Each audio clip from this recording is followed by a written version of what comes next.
دلیل میری یہ ہے، میں مرزائیوں سے اگر میری گفتگو مرزائیوں تک پہنچ رہی ہے، کسی پڑھے لکھے مرزائی نوجوان تک، کوئی وکیل، پروفیسر، ڈاکٹر، اس تک میری یہ بات پہنچ رہی ہے، تو خدا کے لیے میری اس دلیل پر غور تو کرے۔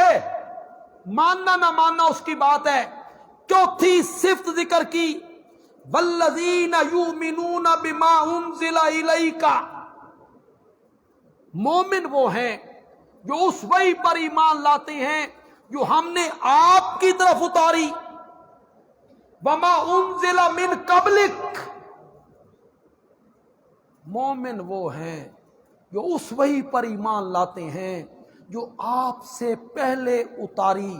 بندیالوی کہتا ہے آپ کے بعد بھی وحی نے آنا ہوتا تو اس آیت میں من بعدک کا بھی تذکرہ ہوتا کہ نہ ہوتا؟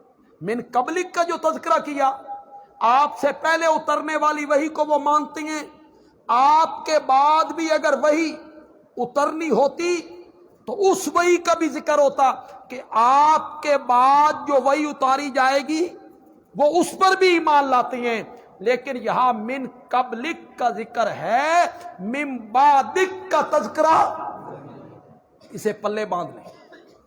یہ آیت آپ کو یاد ہے، اس دلیل کو پکڑ لیں۔ کسی مرزائی سے آپ کی گفتگو کیا کرو، اگر کوئی آپ سے گفتگو کرنا چاہتا ہے، مناظرہ کرنا چاہتا ہے، بحث کرنا چاہتا ہے، کرو،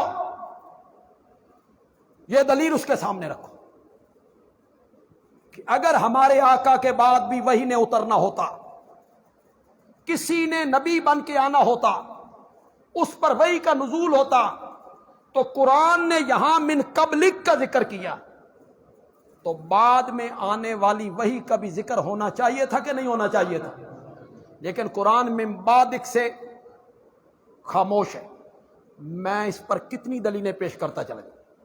وما ارسلنا من قبلک الا رجالا، ہم نے آپ سے پہلے جتنے پیغمبر بھیجے تھے وہ سارے مرد تھے۔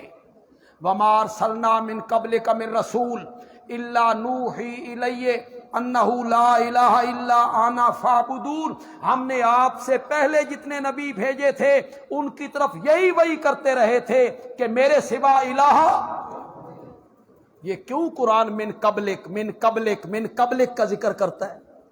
اگر آپ کے بعد بھی کسی نے نبی ہونا ہوتا تو جس طرح من قبلک کا ذکر کیا گیا ہے، من بعدک کا بھی تذکرہ ہونا چاہیے۔ او بھائی کوئی دلیل سمجھی بھی تو ہے کہ کوئی نہیں سمجھ؟ اللہ کرے آپ کو سمجھ آ جائے۔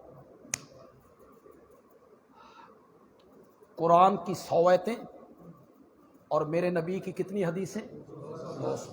210 حدیث۔